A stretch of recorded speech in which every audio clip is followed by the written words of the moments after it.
right, guys, welcome back to chapter 2. We are going to talk a little bit today about command economies. So we'll talk about how a command or a centrally planned economy is organized, what that looks like, how do they answer the three key economic questions. We'll talk about the differences between socialism and communism, and then we'll look a little bit at a couple of examples, including the Soviet Union and China. Finally, we'll discuss the disadvantages of a centrally planned economy. So, a few key terms here. A centrally planned economy is just an economic system where the government makes all decisions on the three key economic questions. The command economy is just synonymous with a centrally planned economy, so those two terms mean the exact same thing. Additionally, we'll talk about socialism, which is a range of both economic and political systems that are based on the belief that wealth should be distributed evenly throughout society. And then we'll talk about communism, which is a political system where the government owns and controls all of the resources and means of production, and they make all economic decisions. And finally, we'll talk about authoritarian, which is a form of government that limits individual freedom and requires strict obedience from their citizens. So, some characteristics of a centrally planned economy. First, the government is going to answer the three key economic questions, as I said. Additionally, the government owns the land, labor, and capital, so the government owns the factors of production. You'll note that that's different than a free market economy where businesses and individuals own those factors of production. In a centrally planned economy, there's often opposition to private property, to your typical free market pricing. There's opposition to competition, right? The government's the only one like running the show. So you don't have competition and you don't have consumer choice. So summing up what was said on the last slide, who makes the key decisions in a centrally planned economy? It is going to be the government. Contrasting that to a free market economy where individuals and businesses make decisions. My puppy is making an appearance for fun. Winnie. All right, moving on. So, command economies operate in direct contrast to a free market system. So, command economies oppose the ownership of private property. They oppose free market pricing, and free market pricing, as we talked about in the last section, is really determined by competition. And then additionally, there's really no consumer choice because there's not competition, right? You don't have a Walmart and a Target to choose from.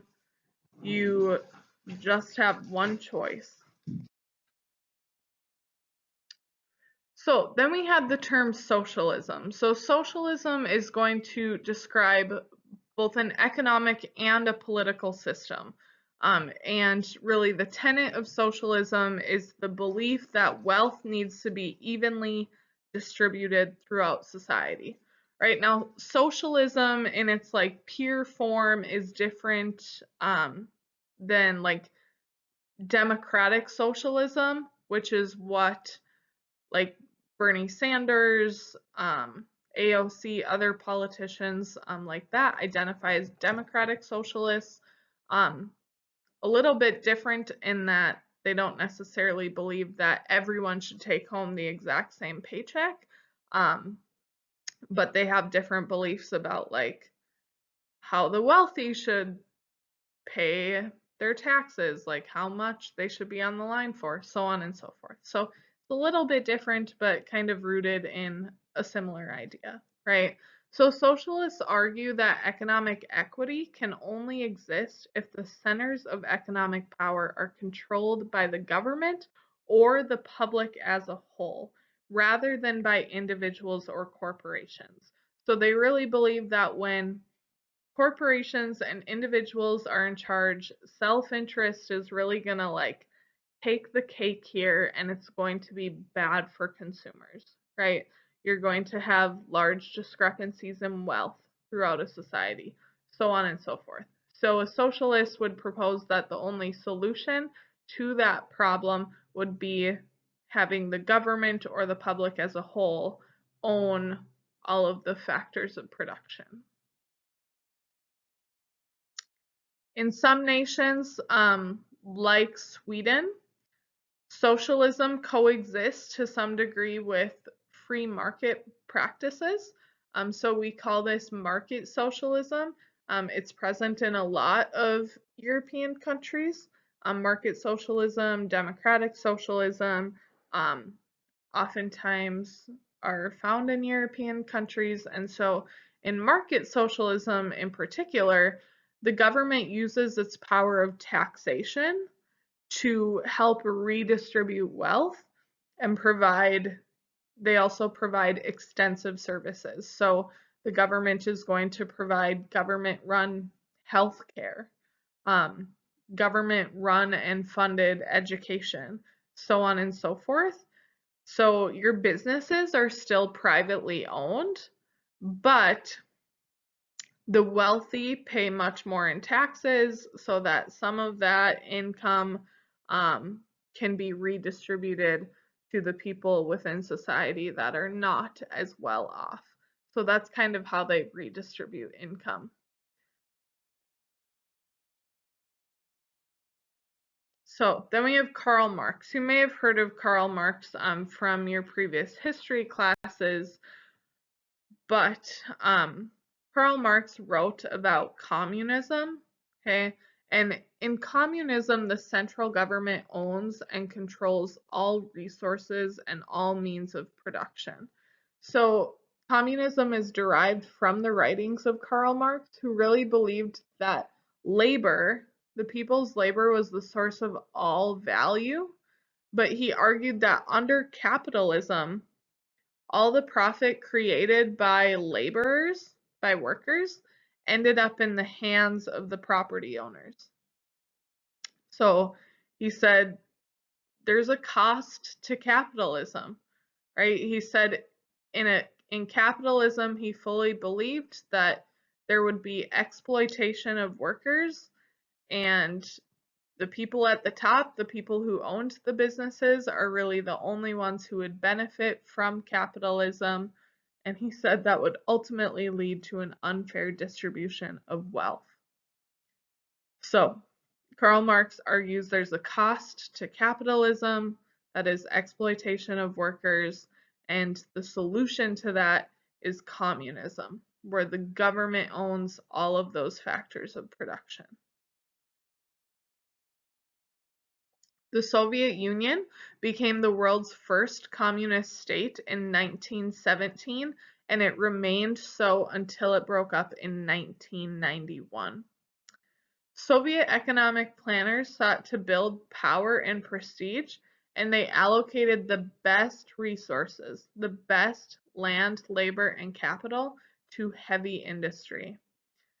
This decision had a harsh effect on factories that made consumer goods. So going back to chapter 1, we talked a little bit about guns versus butter. In the Soviet Union, most of the valuable resources were put towards guns, that heavy industry. This has a bad effect on consumer goods or butter in the Soviet Union.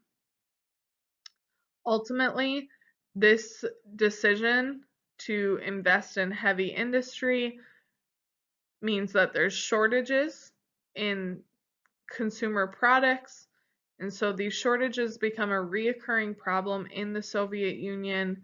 Here we have a picture of customers waiting in line at stores, and they would wait in line for a long time, and then you get to the front of the line and discover that there's nothing left to buy.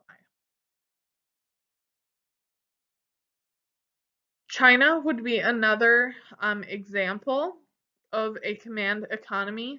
Government planners controlled every aspect of the Chinese economy from 1949 until the late 1970s. The government initially tried to keep some of the farmland private, but by the 1950s, the government forced many peasants into farming communities that were run by the government. This caused farm production to drop sharply, and at this time, China faced many shortages because their laborers just were not producing the output that was needed to feed the nation. And so that, of course, when people's needs aren't met, are going to cause a number of issues. And as a result of repeat shortages in China, by the late 1970s, China starts to ease some of its restrictions.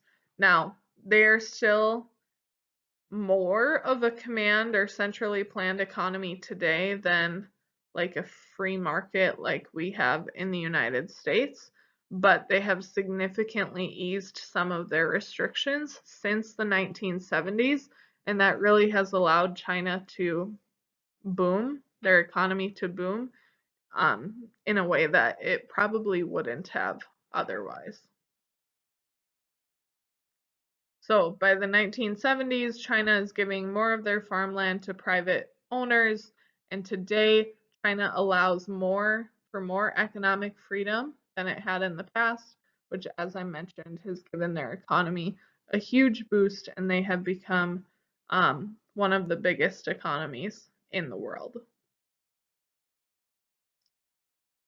Now, one of the disadvantages of a command economy is that nations that have command economies often have trouble meeting their basic economic goals, which would really be like they have trouble feeding all of their population, right? That has become an issue. The more complex bureaucracy of a command economy is just not efficiently run, and it doesn't adjust quickly to changes in the marketplace. We know how slow the government operates sometimes. So imagine the government being in charge of every aspect of your economy. Things are going to move really slow. And so when market conditions change, command economies don't respond as well as free market economies do. Additionally, there is minimal, if any, economic freedom in a command economy. You don't have choices as a consumer, and innovation really is not rewarded. So economic growth is not just not happening. It's stifled really. So when there's not a reward for innovation, there's really no reason to invest in innovation, and so you don't have economic growth without innovation and increases in technology, and so on and so forth. And finally, there's really no economic equity. The people who are running the show are well off, and the people who are just like laborers and doing what they're told usually don't have a great standard of living.